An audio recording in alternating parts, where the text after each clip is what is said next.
My name is Jocelyn Smith, and I will be providing a speech for Communications 125 about the 4-day weekend.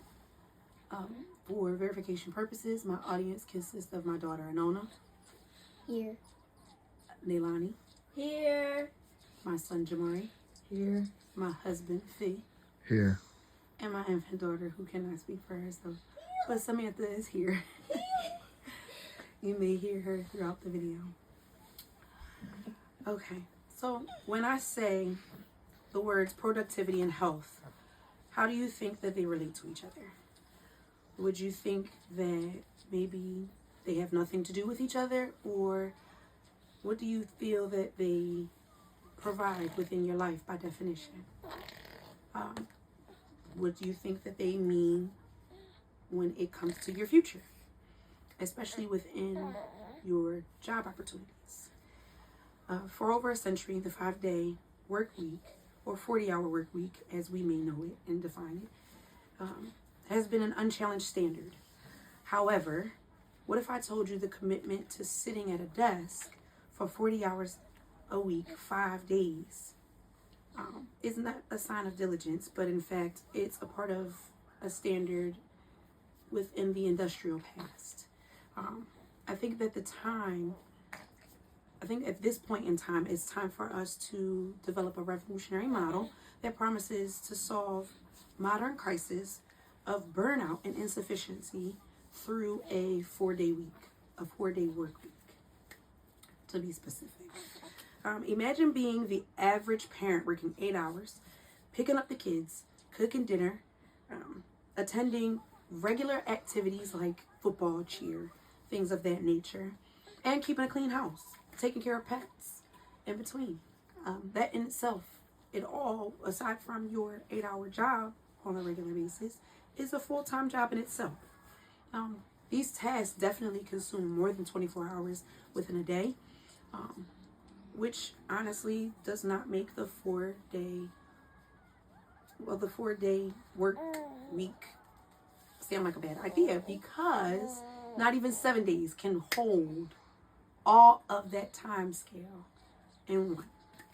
So a lot of the work perspective, with meeting standards, says that you have to sit for 8 hours within an environment completely uninterrupted to be completely productive.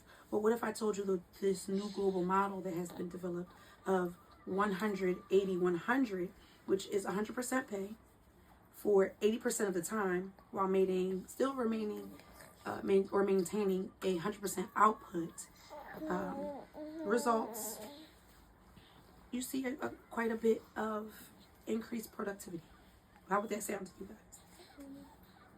Good. Okay. So for the first part of the argument, we'll talk about performance. A reduced schedule forces us to eliminate waste, streamline processing, focus of intensity within the work environment, basically stress. This leads directly to a stable or even improved output.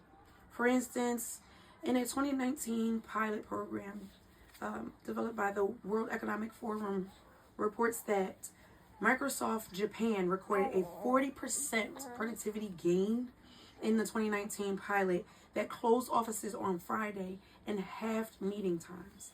So rather than them meeting for a full hour and keeping full business hours up until, a full day, 9 to 5 work on Friday, when they closed early on Friday and cut that productivity expectation on Fridays by half, they were able to see improvement in the efficiency numbers within offices.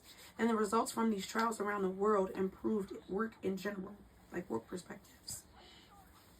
It became a very good work motivator, as well as that 3-day weekend provided even more time to rest, which gave people a greater outlook about coming back into work that Monday, because everybody knows that we dread that lovely Monday morning when we have to start the whole week back over again. You guys are in school and things, the work mindset, you're like, oh my gosh, I wish I had an extra day, right? But we also have to consider that the investment in our human capital. So the 4-day work week is a vital defense against the public health crisis of burnout. That third day off provides that time for true recovery, personal responsibilities, and health maintenance. According to the Autonomy Institute's report on the UK's 2022 pilot for health benefits, they were very clear that 71% of employees reporting feeling less burnout, and 39% of employees felt less stress than before having that trial conducted. This means healthier and more focused teams overall for productivity in any work environment, whether it be school or even work or even a homework environment. This model is also a retention powerhouse. So basically, it keeps employees wanting to come back to work, wanting to keep on going in the capacity of which they perform. We find that when employees are happily rested and just happy overall within themselves, they don't go and look for new jobs. The autonomy, I got a little backtracked, but up to 44% of on-site employees would change their jobs to enjoy a 4-day work week, whereas 15% of the surveyed employees admitted that no amount of money will make them go back to working 5 days a week after they've worked for a company that's already adapted these processes. Adopting this policy gives a critical and competitive edge over other framework and business models. So the overwhelming success stories are undeniable.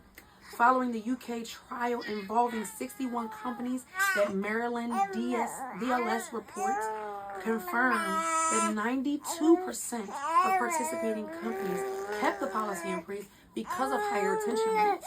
So when virtually all companies choose to keep the new schedule, it is just proof and within itself of being a sustainable and superior model when it comes to their whole framework of working.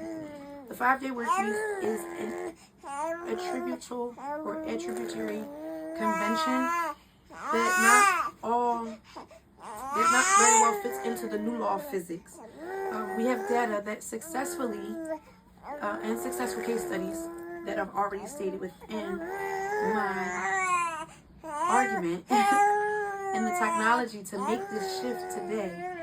Let us choose to prioritize human well-being, maximize our efficiency, and design a future of work that truly serves all of us. And the 4-day work week is not a dream.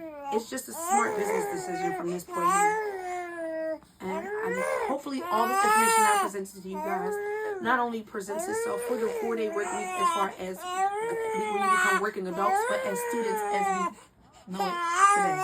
Thank you, and I appreciate you listening.